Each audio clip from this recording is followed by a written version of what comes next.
Part of the interruption, but I'm Mike Wilbon. Tony needs another day off, so we're lucky to still have Fill-In Frank.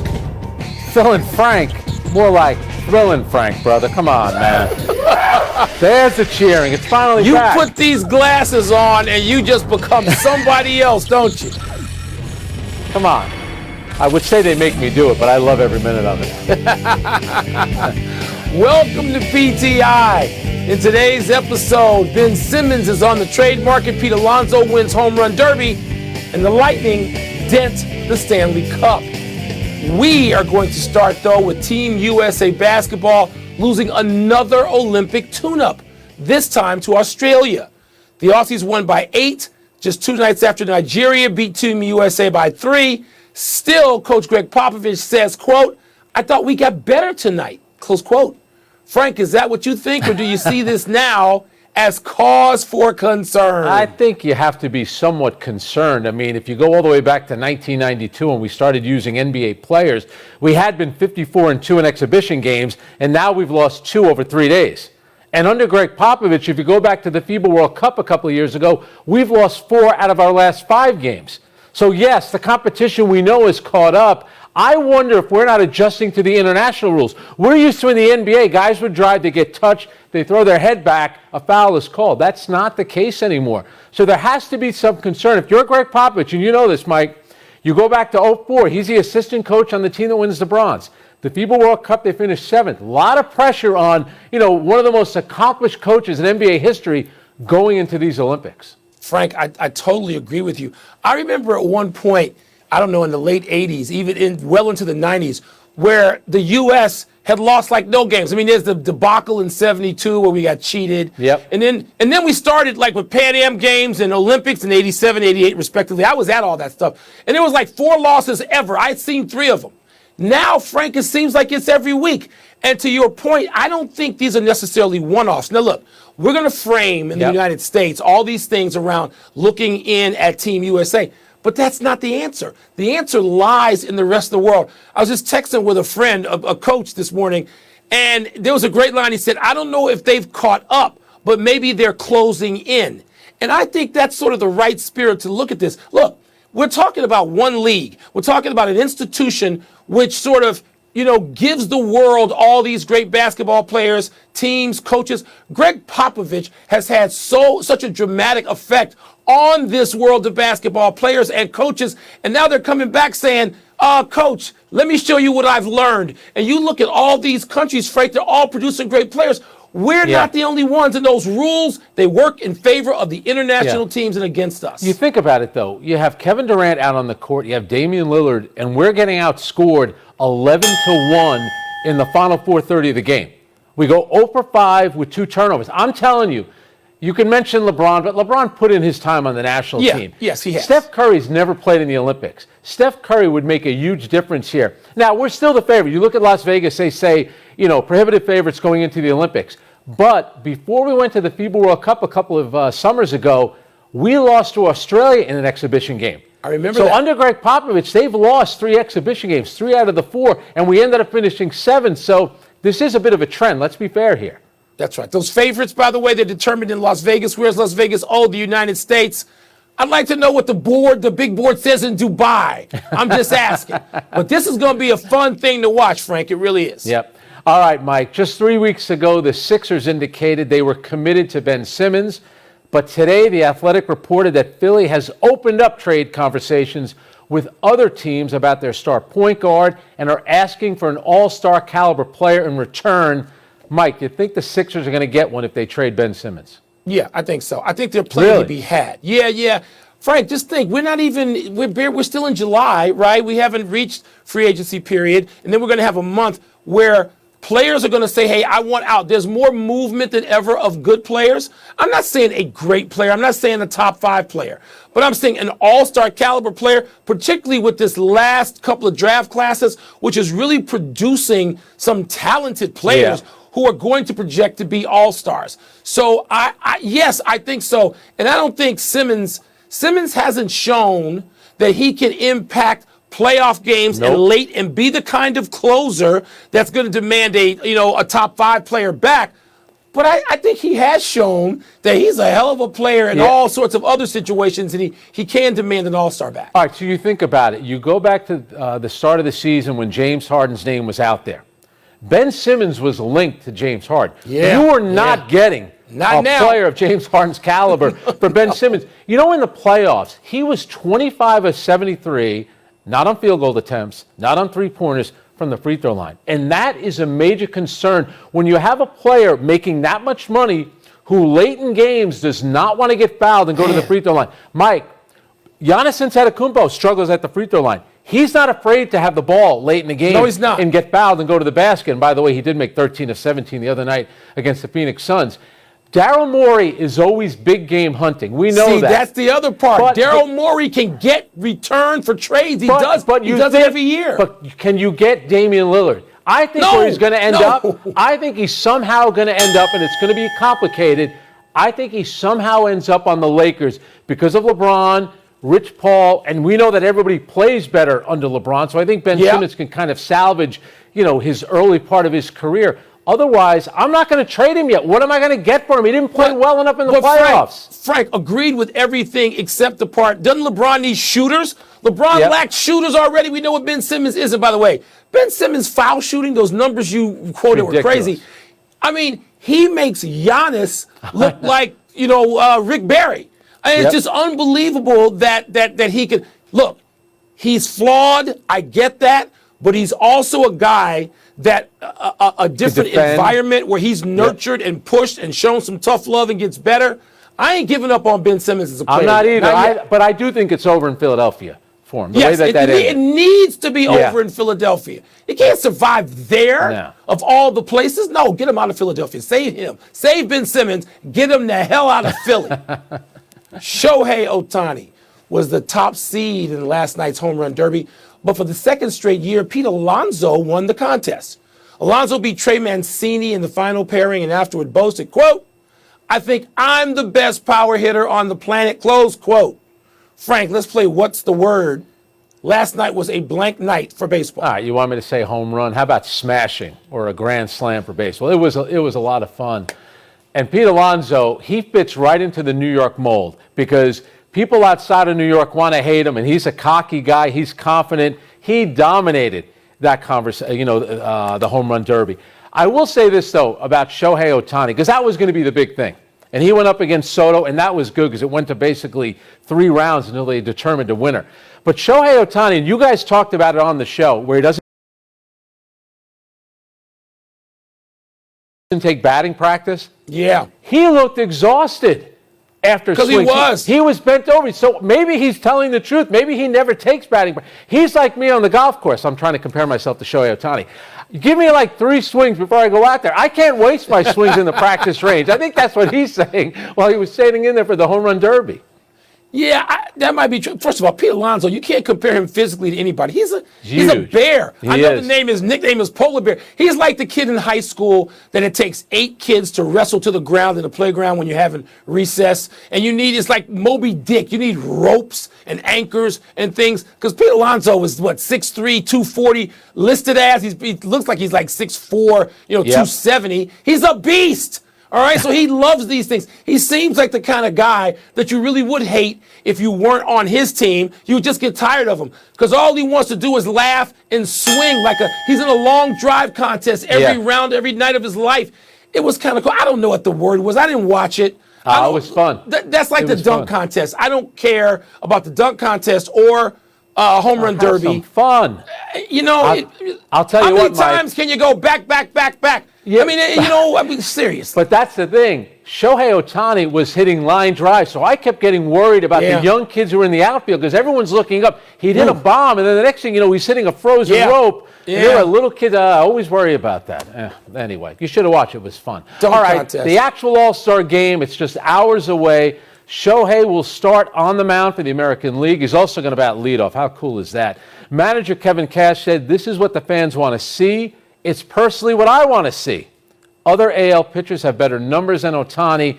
So, Mike, is he the right pitcher to start? No. I mean, he's not the wrong pitcher, but Lance Lynn, I'm just going to pick one guy. All right. And granted, I'm more familiar because he plays, just over my shoulder out here. So Lance Lynn 9-3 with a 1.99 for a team that I believe has an 8-game lead. I mean, come on. I mean, in his division, no, I don't think he has to start. I understand the hype. By the way, managers, and if they're actually managing their teams and not the general manager looking over the manager's shoulder and dictating him on a phone based on the numbers what to do, if we don't have that, it's fine. The manager can pick whoever he wants, like Dave Roberts in the National League. But come on, man. Lance Lynn, what he's done and what that team's done, he's the right starting. If all people want to do is appeal to the hype meisters like Kornheiser, sure. Ohtani could be 4-6 with a 4.34, and people will still find a way to justify him. I'm not doing that. Mike, if Lance Lynn was starting, you and I would be sitting here saying, baseball, they never get it right. This is so original. You're having a guy that's going to bat leadoff, is also going to start. Good. How unique is that? This is what baseball is actually doing, the right thing. Lance Lynn, God bless you. Maybe you'll get to start another time. Starting in the All-Star game is a big deal. Go back to 86, Clemens against Dwight Gooden. Go back to 99, Pedro started in Fenway, struck out the first 3 batters, Barry Larkin, Larry Walker, Sammy Sosa. Then he struck out Mark McGwire to start the second. It's a big deal. This is so unique. We're talking about Babe Ruth. It's so original. Why wouldn't you want this guy starting? I get it. You have to hurt some feelings along the way. It's too cool. He definitely should be starting this game. By the way, Babe Ruth could have only played in like 2 All-Star games because the first one was 1933, and Babe Ruth's rookie year was 1914. So we're not talking about Babe Ruth. I get your point, but here's a key thing you said. You said about Pedro's second inning. Put him in the second or third. It's not starting the All-Star game. It's being in the All-Star game, being in it at any point. He's when the biggest name in the sport. Right this minute, he's the biggest name in the sport. He's going to lead off, and then when he has to pitch, the first batter he's going to face is Fernando Tatis. And no offense, a lot of people after the first couple innings click off because they just want to see early in the game. Yeah, well, they should Shohei Ohtani is the star. It's incredible what they're having to do. If he was that big a star, you could turn him on in the 3rd inning. If all you're going to do is watch him lead off the game, how big a star is he? Because he should start. He's the biggest star. Sport. Let's take a break. You're wrong. Philly and Frank getting me all worked up. Coming up, does Michael Strahan need to give up the NFL single-season sack record? Was that really a sack? And Tom Brady famously threw the Lombardi. Time to spank Frank and toss up. Say that 3 times quickly. What's first? Toss up. Who will you see as the single-season sack leader? Michael Strahan or Bubba Baker? Well, neither. We'll get back to that. I know and love Strahan and saw so much of his career in person. This is because Pro Football Reference is going back, looking at things like tackles behind the line, sacks, and they go all the way back, and they find that Baker had 23 sacks, I think in his rookie season or second season in 1978.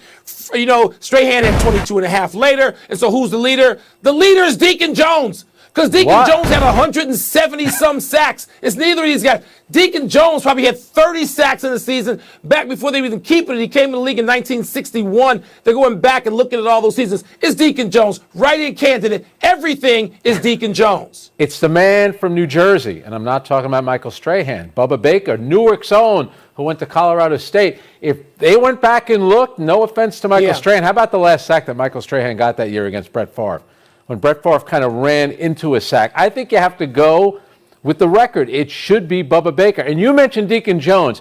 I was looking at that story. How about the fact that the great Alan Page, 148 career sacks, Carl Eller, 133. They were on the same line. Same team. How good was that Minnesota team? Yeah, but going back to Deacon Jones, he played in 14-game seasons. Yeah. The subsequent guys played in 16-game seasons. He was he had fewer opportunities. Man. Come on. Just the answer to all of your questions about defensive line play is Deacon Jones. Strahan would be the first to tell you that. What's next? Toss up. Which Tampa team treated their trophy worse, the Bucks or the Lightning?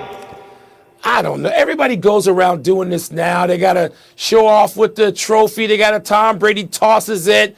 And, it could have gone in the drink and it could have drowned. That would have been funny. I guess it's the Lightning, although the Stanley Cup has had dents. Look at that big dent. It looks like it was made that way. The Stanley Cup has had dents many times before. They go in and hammer it out. I'm going to still say Tom Brady, even though the Lightning tried to act a fool with the cup, too. All right, I'm going to have to be this guy. When everyone talks about in baseball, the NBA, NFL, they talk about getting the ring. In hockey, they talk about the Stanley Cup. It's like the holy grail to them. And then that's the way that you treat it? You put a gigantic dent by goofing around? I get it. But Real Madrid, they once won a trophy, the Copa del Rey. They had on the bus, they dropped it, they ran it over. They didn't mean to run it over. What are the Tampa Bay Lightning doing here? I thought that's the Stanley Cup, Lord Stanley. That's what you do to it? But Frank, they abuse it every year. I was walking through O'Hare once, and Patrick Kane, after the first or second Blackhawks Cup, said, "What are you doing?" I said, "I'm going to go home and go to bed." He says, "No, I've got the cup." And there was such joy in his eyes as to what, 3 of them, I don't know who you're rooting for, but that's the tradition of the cup, abusing it. That's it. Frank doesn't know the Blackhawks won 3 in a row and not all that long ago. Let's take a break. But still to come, another setback for Raja. And is Ben Roethlisberger really following a stricter diet than Tom Brady? I didn't mean 3 in a row. 2010, 13, and 15. I know my Blackhawk Cup years. The holy... Time to get happy, people. Happy 73rd birthday, Anthony Irwin Kornheiser. There we go. The media giant has gone from Newsday to the New York Times to the Washington Post to radio to WRC-TV to ESPN to Monday Night Football to a podcast to sequestration in his own attic. It's 472 days and counting in bubble wrap in Northwest Washington, D.C. And Kornheiser essentially leaves only to drive solo to his oceanfront compound in Delaware, or if you can put him in a G6 and fly him to one of the top 50 golf courses in America. It's a hell of a life Kornheiser built on his wit, wisdom, and ultimately award-winning hot takes on various platforms. Word is leaked that his 80-year-old Hall of Fame mentor, Larry Brown, will soon return to the bench for one more coaching gig, and that Kornheiser will indeed leave his attic sometime in November to interpret and explain Larry's unparalleled coaching genius in exchange for free golf and comped meals down in Memphis. A couple of Long Island legends, Larry Brown and the great Tony Kornheiser. I'm lucky enough I got to know them both. They're actually both funnier in person, believe it or not. Larry's really actually crazier in person, too. It's a great note, Frank. They are funnier in person, both of them. Happy anniversary, Jim Brown. On this day 55 years ago, Brown, then just 30 years old, shocked the NFL and the football world by announcing his retirement from the set of The Dirty Dozen, which was being filmed in England. After leading the league in rushing 8 of his 9 seasons, he retired as the league leader in single-season rushing touchdowns, total touchdowns, and all-purpose yards, and he did that largely in 12-game seasons. He's still the only man to average 100 yards rushing per game for an entire career. When delays on the shooting of The Dirty Dozen were going to make Brown late for training camp and incur fines from owner Art Modell, Brown, who planned to retire anyway one more season later, called it a wrap. Speaking of Long Island legends, also was a great lacrosse player from Manhasset. By the way, I could see another Cleveland legend, LeBron James, maybe doing the same thing, retiring on a movie set. By the way, Space Jam 2 comes out Friday, Mike. Little public service announcement. Good note. Happy trails, Duncan Keith. The Blackhawks traded their long-time defensive star and stalwart to the Edmonton Oilers for Caleb Jones and a third-round pick. Keith spent 16 years with the Blackhawks, was a huge part of those 3 Stanley Cup winning teams, see Frank, and won the Conn Smythe Trophy as the playoff MVP in 15. He also once lost 17th in a playoff series clinching win over the Sharks and finished that game. This past season, at the age of 37, Keith still led Chicago in ice time with more than 23 minutes per game. Oilers general manager Ken Holland said, quote, "Is he the same player today? No, he wouldn't be available, but I'm not asking him to be our number 1 defenseman," close quote. Keith requested the trade so he can be closer to his son, who lives in British Columbia. Now that's a good reason. By the way, 16 straight years, he averaged 23 minutes of ice time. That's impressive and durable. He was pretty great, good. Great Hall of Famer to be. We're running out of show. Let's go to the big finish. Pekka Rinne announced his retirement from the NHL. How are you going to remember his career, Frank? Well, he spent all 683 games of his NHL career with the Nashville Predators. Rob Manfred says he doesn't think 7-inning doubleheaders will be part of baseball's future. Okay by you? It could be bargaining, but it was a regrettable gimmick anyway. Get it out of here. Ryan Burr reports that Ben Roethlisberger is in the best shape of his life and following a stricter diet than TB12. Do you believe that? I do. Guys like Tom Brady, Michael Wilbon, Chris Paul, they get on that diet, they look better as they get older. Suns assistant Willie Green is reportedly a front runner for the Pelicans job. Does it make sense? Listen, it makes sense. Yes, I think that Willie deserves a shot, and a lot of people believe that. Zion could be the big winner in that hire. Last one, Roger Federer says he suffered a setback with his knee, will not play in the Olympics. Frank, your thoughts? I think he's getting ready for the U.S. Open. By the way, Roger turns 40 in a couple of weeks. We're out of time. Thanks for watching.